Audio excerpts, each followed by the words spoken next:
നമസ്കാരം, പ്രവാസി മലയാളിയിലേക്ക് സ്വാഗതം. യുഎഇയിൽ നിന്നും നാട്ടിൽ പോകാൻ ആഗ്രഹിക്കുന്നവർക്ക് വന്ദേ ഭാരത് വിമാനങ്ങളുടെ ടിക്കറ്റുകൾ ഇനി നേരിട്ട് ബുക്ക് ചെയ്യാമെന്ന് ഇന്ത്യൻ എംബസി. വന്ദേ ഭാരത് ദൗത്യത്തിന്റെ 4ാം ഘട്ടത്തിൽ ജൂലൈ 3 മുതൽ യുഎഇയിൽ നിന്നും മടങ്ങുന്നവർക്കാണ് ഇന്ത്യൻ എംബസിയുടെ അനുമതിയില്ലാതെ നാട്ടിലെത്താൻ സാധിക്കുക.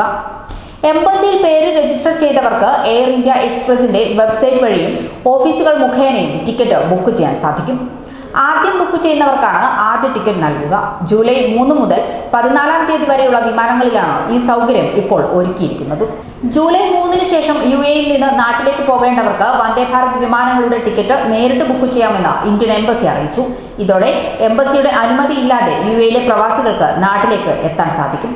എംബസിയിൽ പേര് രജിസ്റ്റർ ചെയ്തവർക്കാണ് എയർ ഇന്ത്യ എക്സ്പ്രസിന്റെ വെബ്സൈറ്റ് വഴിയും ഓഫീസ് മുഖേനയും ടിക്കറ്റ് ബുക്ക് ചെയ്യാനുള്ള അവസരം നൽകുന്നത്. ജൂലൈ 3 മുതൽ 14 വരെയുള്ള വിമാനങ്ങളിലാണ് ഈ സൗകര്യം. ആദ്യം ബുക്ക് ചെയ്യുന്നവർക്ക് ആദ്യം എന്ന നിലയിലായിരിക്കും ടിക്കറ്റ് നൽകുക. എയർ ഇന്ത്യയുടെ Abu Dhabi, Dubai, Sharjah, Al Ain, Ras Al Khaimah, Ajman, Fujairah ഓഫീസുകളിൽ നിന്ന് നേരിട്ട് ടിക്കറ്റ് എടുക്കാനും യാത്രക്കാർക്ക് സാധിക്കുമെന്ന് എംബസി വാർത്താക്കുറിപ്പിൽ അറിയിച്ചു.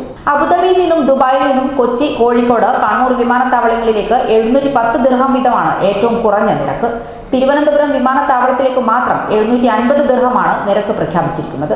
33 വിമാനങ്ങളാണ് പട്ടികയിൽ ഉൾപ്പെടുത്തിയിരിക്കുന്നത്. കൂടുതൽ പ്രവാസി വാർത്തകൾക്കായി ഈ ചാനൽ സബ്സ്ക്രൈബ് ചെയ്യുക.